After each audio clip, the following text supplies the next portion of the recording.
फलटणमधील महिला डॉक्टर आत्महत्या प्रकरणाच्या चौकशीसाठी एसआयटीची स्थापना। महिला आयपीएस तेजस्वी सातपुते यांच्या नेतृत्वात एसआयटी करणार तपास।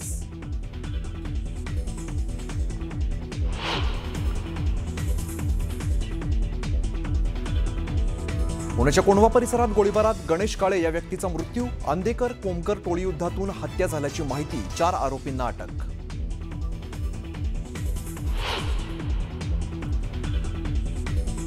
मतदानावेळी दुबार तिबारवाले दिसले तर फोडून काढा, बडवा आणि पोलिसांकडे द्या, राज ठाकरेंचे कार्यकर्त्यांना आवाहन।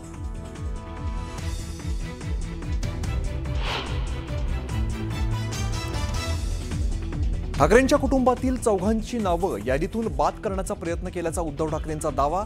आपल्या नावे खोटं व्हेरिफिकेशन अर्ज केल्याचा उद्धव ठाकरेंचा दावा।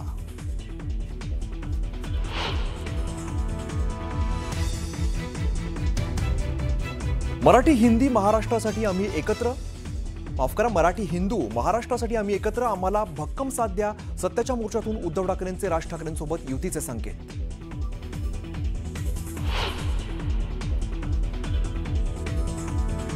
सत्तेचा गैरवापर केला जातोय, राजकीय मतभेद विसरून एकत्र यावं लागेल।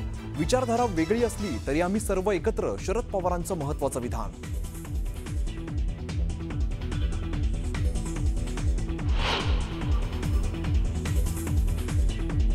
सत्याचा मोर्चा महाराष्ट्राची दिशाभूल करणारा। भाजप प्रदेशाध्यक्ष रवींद्र चव्हाणांची विरोधकांवरती सडकून टीका।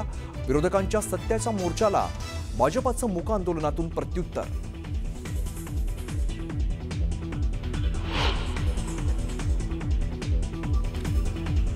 आणि महिला क्रिकेट विश्वचषकात भारत आणि दक्षिण आफ्रिका संघांमध्ये रविवारी महामुकाबला। विश्वचषक जिंकून भारतीय महिला संघाने इतिहास रचावा, भारतीय क्रिकेट रसिकांची अपेक्षा।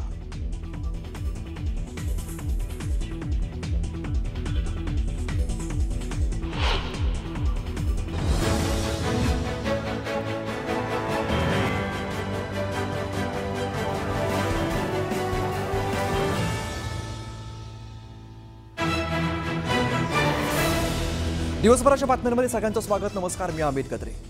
शरद पवार हे सत्तेच्या प्रयोगाचे महाराष्ट्रातले निर्विवाद जादूगार आहेत। 6 वर्षापूर्वी जादूची कांडी फिरवत पवारांनी उद्धव ठाकरेंना भाजपाच्या 25 वर्षाच्या बंधनातून अलगद बाजूला काढत आपल्यासोबत घेतलेलं आहे।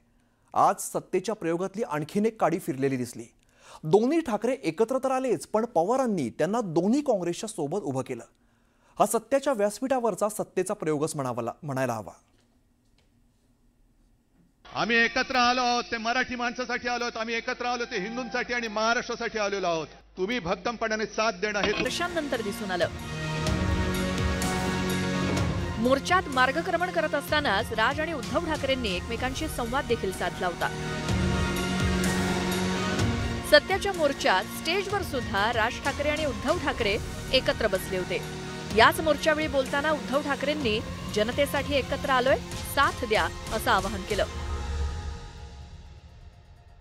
जनतेचं न्यायालय या सगळ्या मतचोरांचं काय करायचं याचा निर्णय घ्यायला सक्षम आहे। तुमच्या मनगटामध्ये ताकद आहे का नुसतं आम्ही दोघं भाऊ बनून एकत्र आलोय म्हणून आता आपलं काम झालं? आम्ही एकत्र आलोय ते तुमच्यासाठी आलेलो आहोत।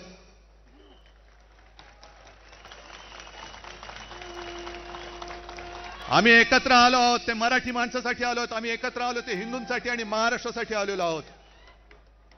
पण अशा वेळेला आम्ही पुढे जात असताना तुम्ही भक्कमपणाने साथ देणं हे तुमचं कर्तव्य आहे। उद्धव ठाकरे यांच्या या वक्तव्यामुळे मनसे आणि ठाकरेंच्या पक्षाच्या युतीची चर्चा सुरू झाली आहे।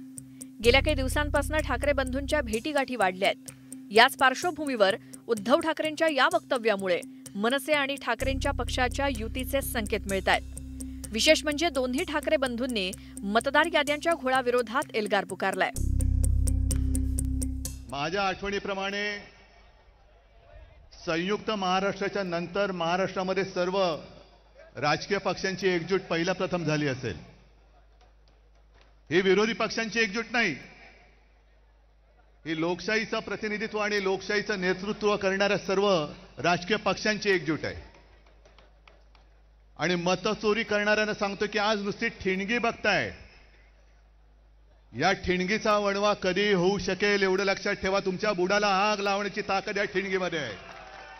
232 आमदार निवडून आल्यानंतर जर महाराष्ट्रामध्ये मातम असेल, महाराष्ट्रामध्ये जर समजा सन्नाटा असेल, महाराष्ट्रामध्ये काहीच नसेल, सगळे जर मतदार हे गोंधळलेल्या अवस्थेमध्ये असतील आणि सगळ्यांना जर आश्चर्य पडलं असेल, अहो निवडून आलेल्यांना चिमटे काढून बघत होते निवडून आलेले लोक की मी कसा आलो निवडून. पण निवडून आलेल्याची सोय अगोदरच झाली होती, त्याच्यामुळे त्याला माहिती नव्हतं की मी निवडून येणार. हे सगळे कारस्थानं, या सगळ्या गोष्टी ह्या सगळ्या निवडणूक आयोगाच्या मार्फत सगळ्या सुरू आहेत. राज ठाकरेंचं भाषण सुरू असताना उद्धव ठाकरे हे शरद पवारांच्या बाजूला बसलेले दिसून आले, तर उद्धव ठाकरेंचं भाषण सुरू असताना राज ठाकरे हे शरद पवारांच्या बाजूला बसले होते. शरद पवारांनी महाराष्ट्र हितासाठी सर्वांनी एकत्र येण्याचं आवाहन केलं. सत्तेचा गैरवापर सातत्याने केला जातो आणि याला तोंड द्यावं लागेल. राजकीय मतभेद असू शकतात, निवडणुकीमध्ये संघर्ष असू शकतो, पण या सगळ्या गोष्टी विसरून आम्हाला एक व्हावं लागेल आणि या देशाचा मतांचा अधिकार, लोकशाहीचा हा अधिकार हा जतन करणं हेच आमचं कर्तव्य आहे. ठाकरे बंधू एकीवर आणि विरोधकांनी काढलेल्या सत्याच्या मोर्चावर सत्ताधाऱ्यांनी जोरदार घणाघात केला. शिवसेना का सोडली किंवा त्यावेळी असं वक्तव्य केलं होतं की माझ्या विठ्ठलाला बडव्यांनी घेरलेलं आहे त्यामुळे मी शिवसेना सोडतोय. मग त्या वक्तव्याचं काय झालं आणि त्या बडव्यांचं काय झालं? एकमेकांची तोंड गेली 20 वर्ष पाहिले नाही, परंतु आपलं संपलेलं राजकारण पुन्हा एकदा जिवंत करण्याकरता केलेला हा केविलवाणा प्रयत्न आहे.